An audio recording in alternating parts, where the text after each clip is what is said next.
Benchmark, the voice of business. Presented by LMD.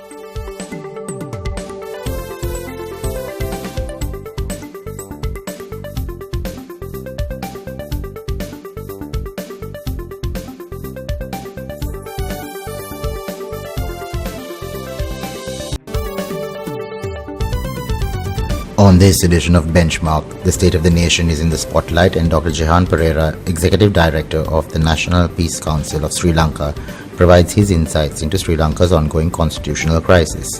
The LMD Nielsen Business Confidence Index slipped to a 114-month low in October. Nielsen's Managing Director Sharang Pant discusses downward spiral. And LMD's columnist Jehan Fernando has the last word as we take a look at Sri Lanka's macro outlook. Hello and welcome to Benchmark. I'm Savitri Rodrigo. Given the parlous state the country is in today, we are joined on Benchmark by Dr. Jehan Perera, the Executive Director of the National Peace Council in Sri Lanka. Ahead in the program, Jehan will tackle some of the crucial issues that have been making headlines since the 26th of October, when the President dismissed the incumbent Prime Minister, a move which thousands of Sri Lankans see as tantamount to a constitutional coup. So welcome to Benchmark, Jehan. Yes, we do live in interesting times, don't we? Well, they are more than interesting, they are quite astonishing. When I first heard that Mr. Mahinda Rajapaksa was swearing in as Prime Minister, I just couldn't believe it was true. I thought someone was playing a joke on me, and when I looked at the TV and I saw him there, I just couldn't understand how it could be that he was being sworn in. What does that say of the state of the nation at this point? I think that we are in a deep crisis, and I still don't see the way out, what is going to happen, because it looks as if the new administration, even though the Speaker has said it is illegitimate and illegal, seems to be entrenching themselves in power. And because the President is part of this new administration, and the President is the Commander-in-Chief of the armed forces, they have the coercive arm of the state with them. In this context, where the coercive arm of the state is being held by those who have come in, it's very difficult to see them giving it up, especially when I see the jubilation on the face of their supporters and of themselves that they have done this and come in this way. But it is a deep crisis, because this is not the legitimate way to come in. In our country, we have had governments change, but it has invariably been after an election. And this time, it is not through an election, but through something that was plotted in the dead of the night, as it were, which no one knew about, which when we heard that it was happening, we couldn't believe that such a thing was happening. It is setting a very dangerous precedent, because if it is true, it has happened bloodlessly this time. But the next time around, it may not be bloodless. We are opening up a Pandora's box, I believe. You mentioned the Speaker. Do you think the Speaker in these circumstances could have been or should be more proactive? Now, I understand the situation of the Speaker. I mean, he does not have the coercive arm of the state with him. And besides, until a few days ago, it seemed as if the majority was shifting towards the new administration. So I think the Speaker was in that situation reluctant to take on the might of the President and a Prime Minister who has been President and has been a very tough President. So I think he didn't want to take on that challenge. And the fact that he has now asserted himself, I think, is a sign that he believes that the new administration does not have majority support in Parliament and will not have it also.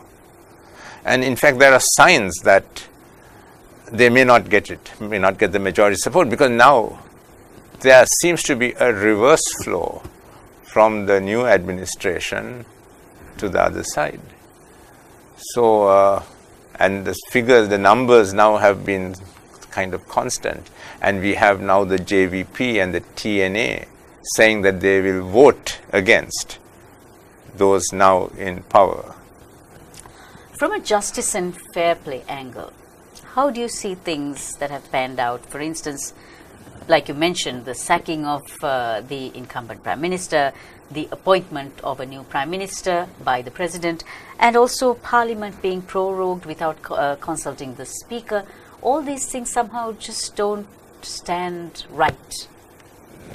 Yes, I think the proroguing of Parliament in particular is a terrible thing, because, see, there is a dispute about the President's power, whether or not he has the power to sack the Prime Minister, although most of the opinion, and mine too, is that he does not have the power, that the 19th Amendment took that away. The clear intent of the 19th Amendment was to reduce the power of the presidency and to prevent the president from doing precisely what he has done, because there was a prior experience of that in 2003, 2004, when Prime Minister Vikram Singh at that time was sacked by President Chandrika Kumartunga. So there was a knowledge that this was a possibility, and the 19th Amendment was meant to stop all of that. But nevertheless, there is a debate, because there are very good lawyers who are saying that the President continues to have that power because the circumstances were exceptional or different and are not envisaged by the 19th Amendment, etc. So one can grant that maybe there's a question there, but to suspend Parliament, to prevent the highest political assembly meeting of our nation, to prevent it from getting together, I think is a heinous wrong. It cannot be condoned. Here is a problem that we are talking here, that people are talking about in their homes. They're talking about it in the buses, in the trains, in the workplaces. But it cannot be discussed in Parliament. This is a democracy. It is shocking. Now, for what it is worth, we've been in the fisheye lens of the international community. There has been much fallout, I would imagine, in the last week or so, vis-a-vis foreign policy, even trade relations. When you think of the US, Europe, India, China, and Fitch ratings, for instance, is now signaling the fact that Sri Lanka's B+ sovereign rating may not be around for some time. The stable outlook also remains uncertain. So we're looking at our economy suffering at the end of it, because like you said, things were moving around. There was investor confidence somewhat coming through. What's the fallout been like?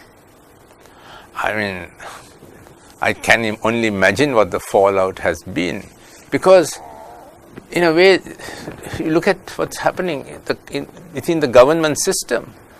Government servants are not sure which way it's going to go.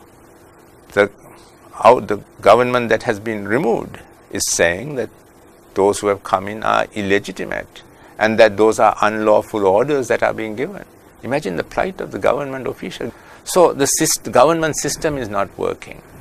That itself will tell us what a calamity this has been.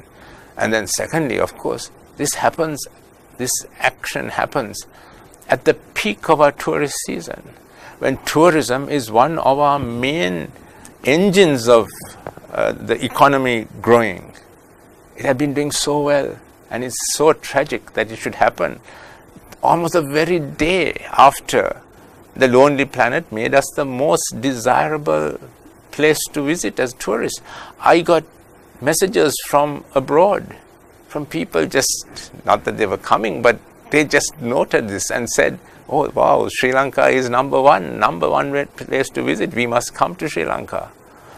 And yet when I was recently out in Deniaya, to a small hotel built by a man who was a former soldier. With his savings, he has built a hotel, a small hotel. And he told me that 17 bookings have been cancelled by foreigners who are going to come.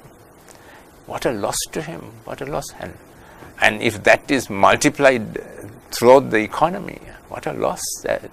So our politicians also must think before they take on these, they do these things in such a precipitous manner, what the consequences will be. They must not just think about them, but the impact it will have on the larger society. They have not thought this through. It's clear they have not thought this through, because if they thought this through, they might not have gone into this adventure. Probably they expected in 2 days they will be ensconced in power and the other side will be crumbled and everyone will accept them. It has not happened. Now there's a stalemate.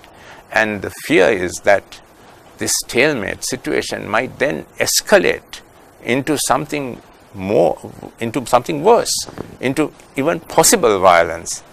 That is what we must try and avoid. And I would urge the business community, the religious community, civil society to try and mediate in this and make some, that there is some accommodation and that we don't go into the spiral of escalation. Good points. We will discuss it further, Jehan, after the break. So coming up after the break, Dr. Jehan Perera talks about law and order in the country and also the need to uphold basic human rights in Sri Lanka.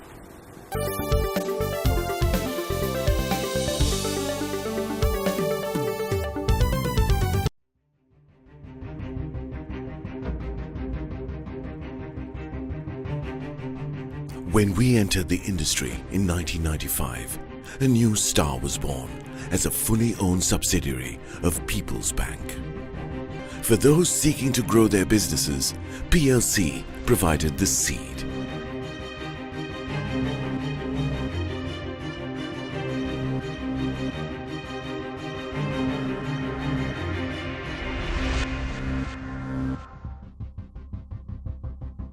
We are not only Sri Lanka's #1 leasing company, but also the largest non-banking financial institution. Welcome to a new dawn for the nation. Introducing People's Leasing and Finance, PLC.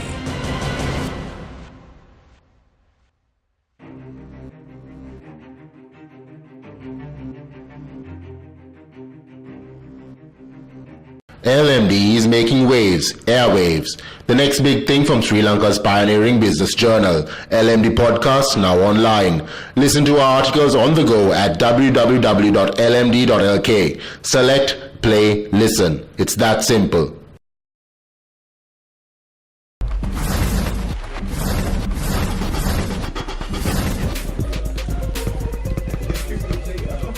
$8,500 done.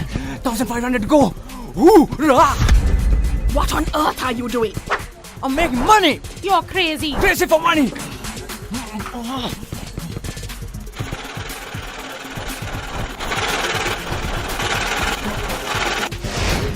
10,000 steps done. Who the man? I do it every single day. Show me the money.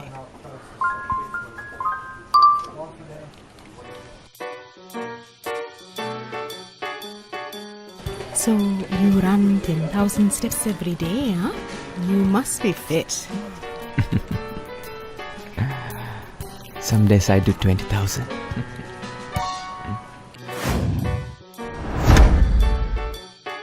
Hoorah!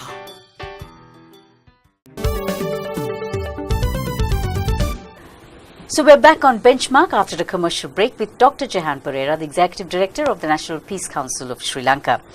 Jehan, the National Peace Council, of which you are a senior hand, has noted, let me quote, "It is particularly distressing that the steady progress the country was making in the area of post-war reconciliation could be jeopardized as a result of the political instability that has now beset polity," unquote.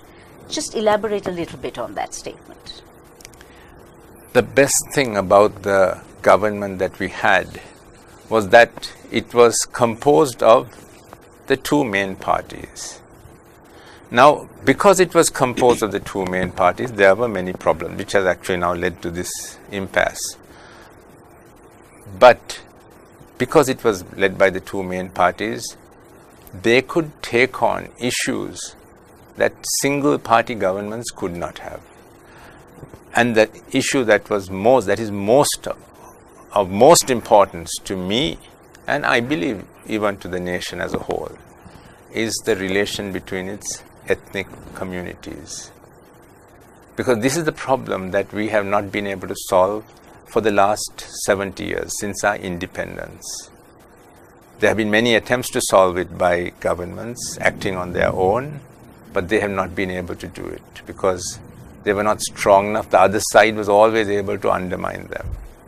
Here the two main parties were together, and actually for the last 3 years we saw progress. I saw more progress towards reconciliation, towards accepting the ethnic minorities as part of the polity, as part of our nation, as not being a threat to us.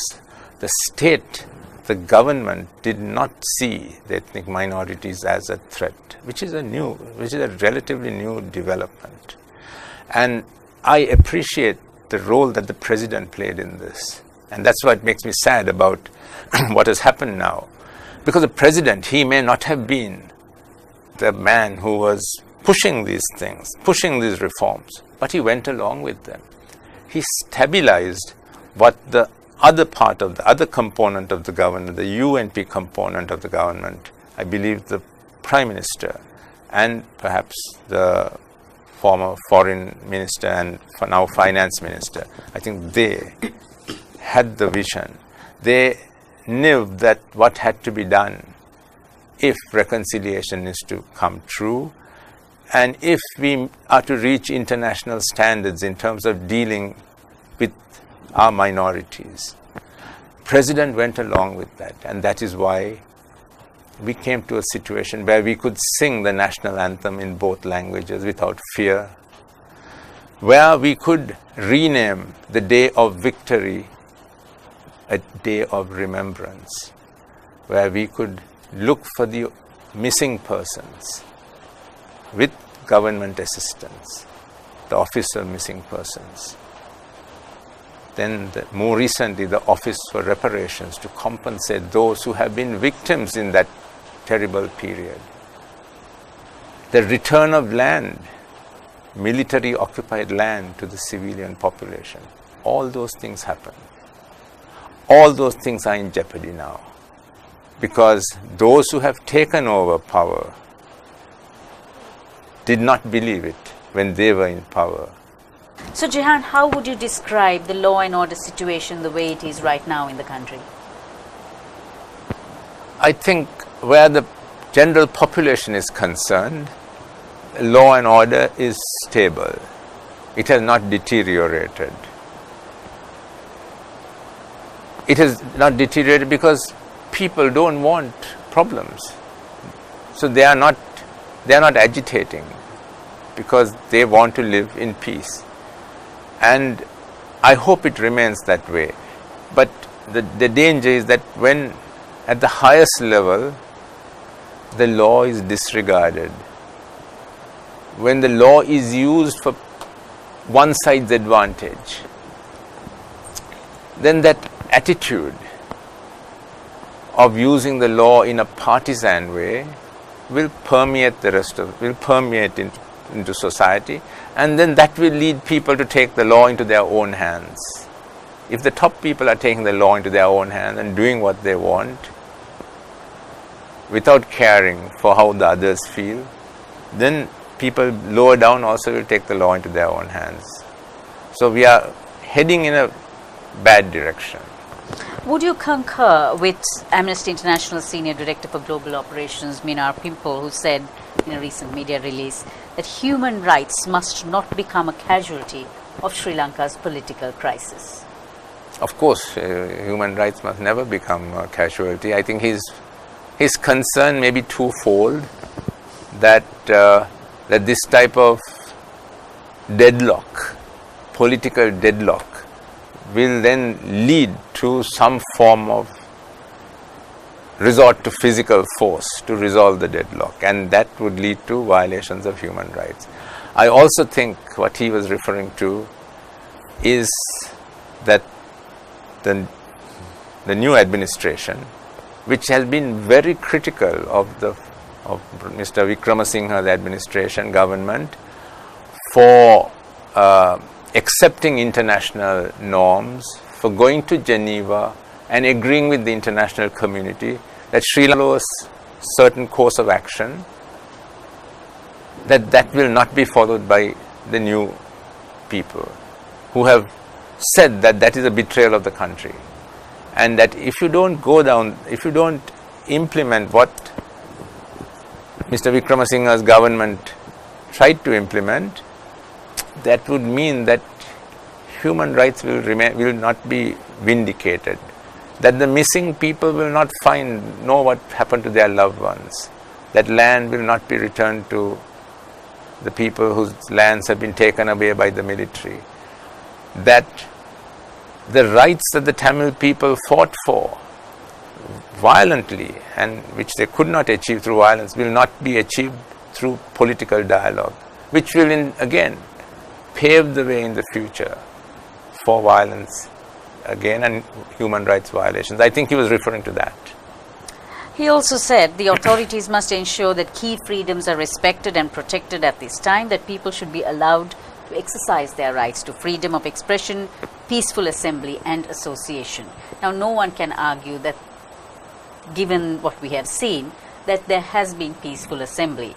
More so because no forces were brought in to throw water cannons or shoot at the crowds. However, like you mentioned, it can escalate. Now, how do we actually protect our citizens?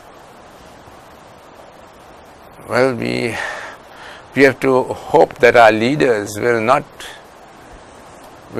resort to the use of force. And I think, and I agree with you, that in the midst of these protests, and I have participated in them too, and I've gone with a certain anxiety because things have changed. The last 3 years saw a certain freedom, a loosening up, where every day there would be protests on the streets and road jam blocks and all, which inconvenienced a lot of people also.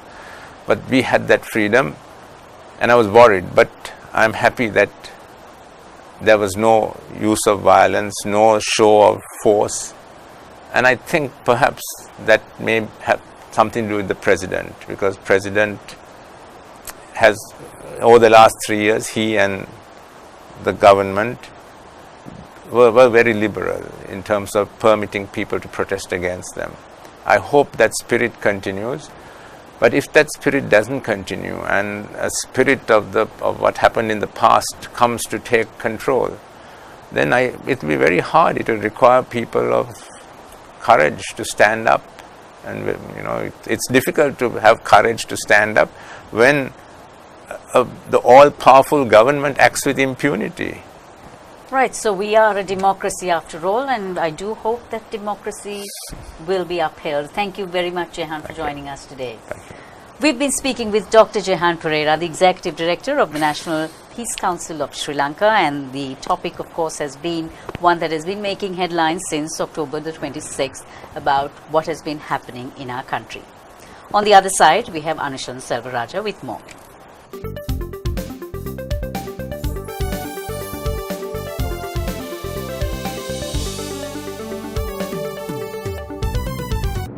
Sri Lanka's #1 leasing company is now the nation's largest and highest rated finance company with 2 international ratings. Let us move the nation as one with People's Leasing and Finance PLC. LMD is making waves, airwaves. The next big thing from Sri Lanka's pioneering business journal, LMD Podcast, now online. Listen to our articles on the go at www.lmd.lk. Select, play, listen. It's that simple.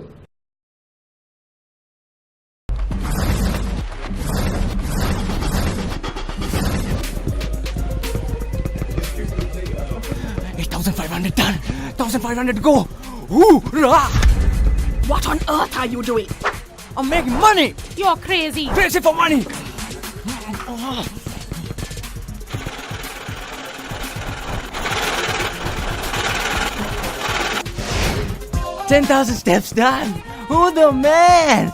I do it every single day. Show me the money.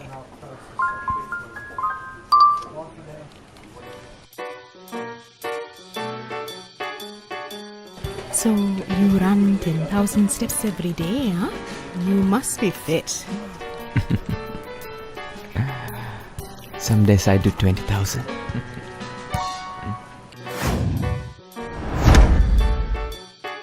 Hoorah!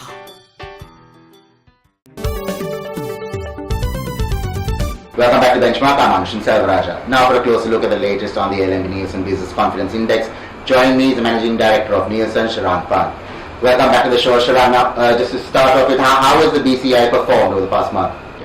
So Anushan, talking about the BCI in Sri Lanka, or the Confidence Index in Sri Lanka, I think over the last 2 months we have realized that we need to keep the global happenings in context. To explain a bit more, we've seen the BCI more or less stable at 85 this month. That's after a drop from plus 100 to 95 to 87 over the last 3 months. It's remained stable at 85.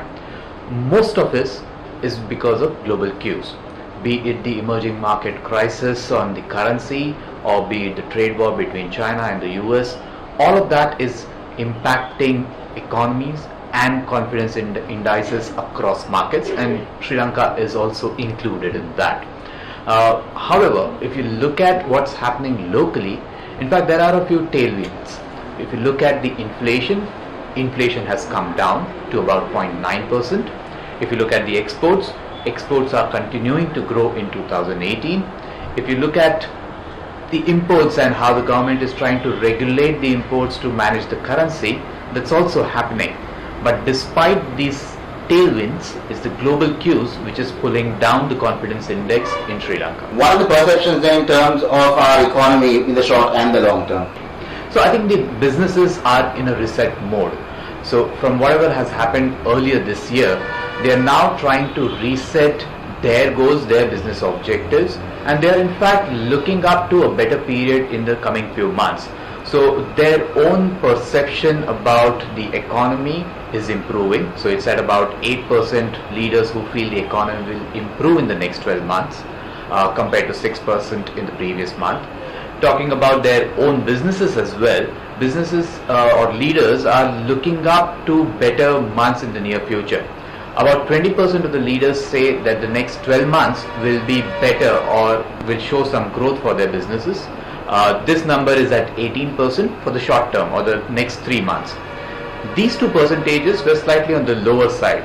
Therefore, I'm saying they're probably in a reset mode and looking at a base which was the earlier base from 2018, and from that base they are expecting to grow further. Investment prospects then, Sharan, where do business people stand in terms of that? That's still a worry for Sri Lanka because only about 5% of the business leaders feel this is going to be, the investment climate is going to be conducive, and they talk about policy instability, whether it's to do with FDI or opening up sectors for investment.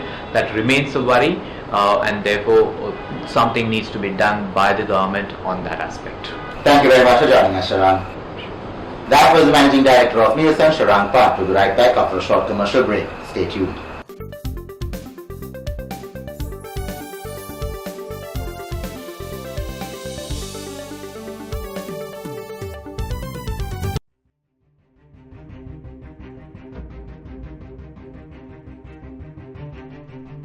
When we entered the industry in 1995, a new star was born as a fully owned subsidiary of People's Bank.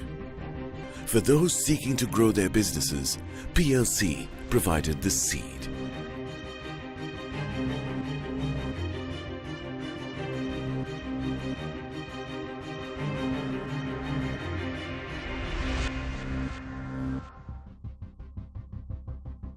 We are not only Sri Lanka's #1 leasing company, but also the largest non-banking financial institution. Welcome to a new dawn for the nation. Introducing People's Leasing and Finance, PLC.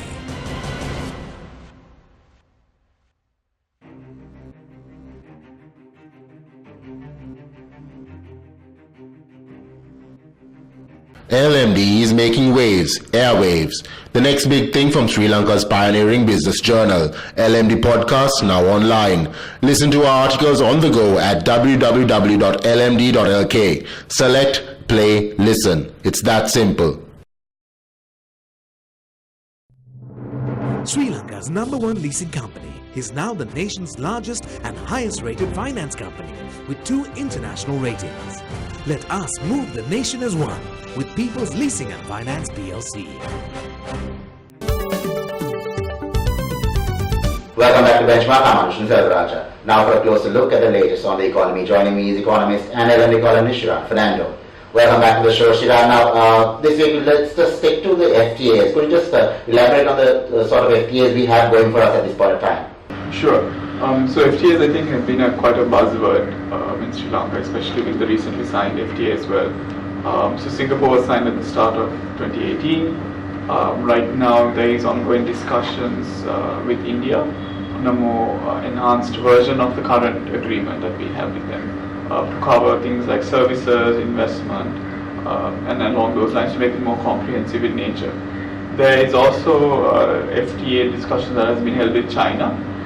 But I think the negotiating team hasn't still met in more than 1.5 years. So the progress of that is a bit uncertain at this point. And the negotiating team also commenced discussions with Thailand as well on an FTA as well. And there are other numerous ones that a lot of the regional leaders would like to have in Sri Lanka, like the one with Bangladesh. We often get leaders, suddenly coming to Sri Lanka and then talking about an FTA that they would like to sign. But I think we have to also see what are our strengths, how will we get more market access, because at the end of the day, you want to, beyond just those tariff reductions, you also want to get greater market access and reduce some of the barriers to trade so that our export numbers also go up. And on the investment side also, can these be tools to facilitate trade? And I think as a whole, this is part of the national trade policy. But I think sometimes we get it mixed up in thinking that FTAs is the trade policy, but it's just one component of the bigger picture. Let's stick to the Singapore FTA, Shiran. What are we getting out of it? So that's a really good question, because that has been on top of the mind of businesses. So we, if you look at the good side of it, most of Singapore's tariff lines are pretty much open for everyone. What I mean by open is there's really no duty applied on close to 99.6% of their items. So it's about 6. So we don't really get advantage in terms of that.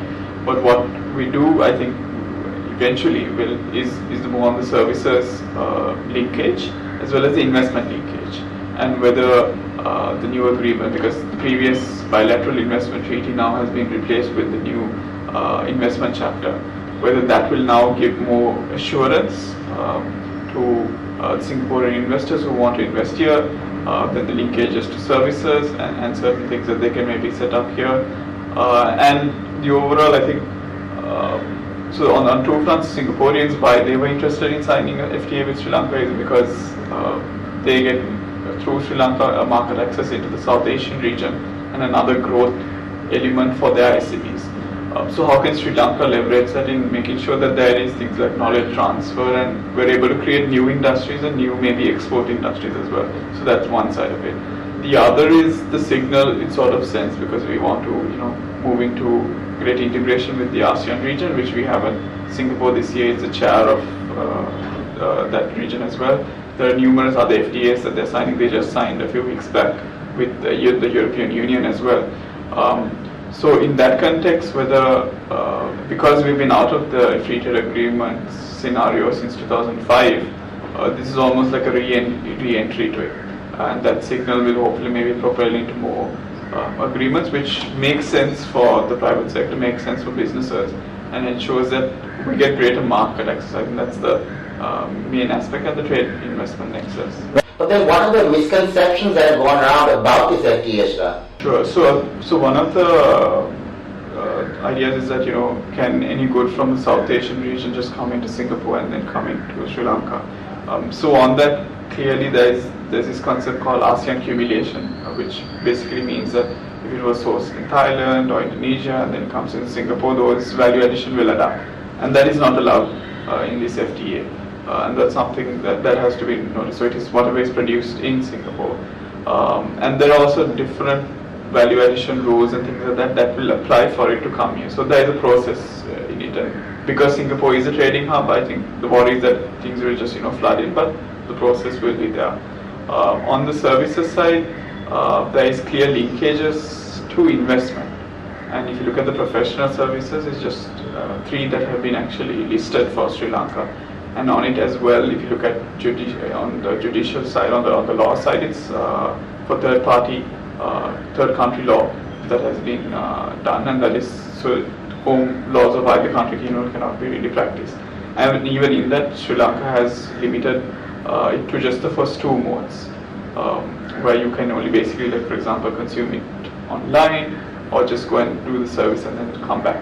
Thank you very much for joining us. Thank you for having me. That was economist and LMD economist Jehan Fernando. Thank you for watching Benchmark, and we hope to see you again next time.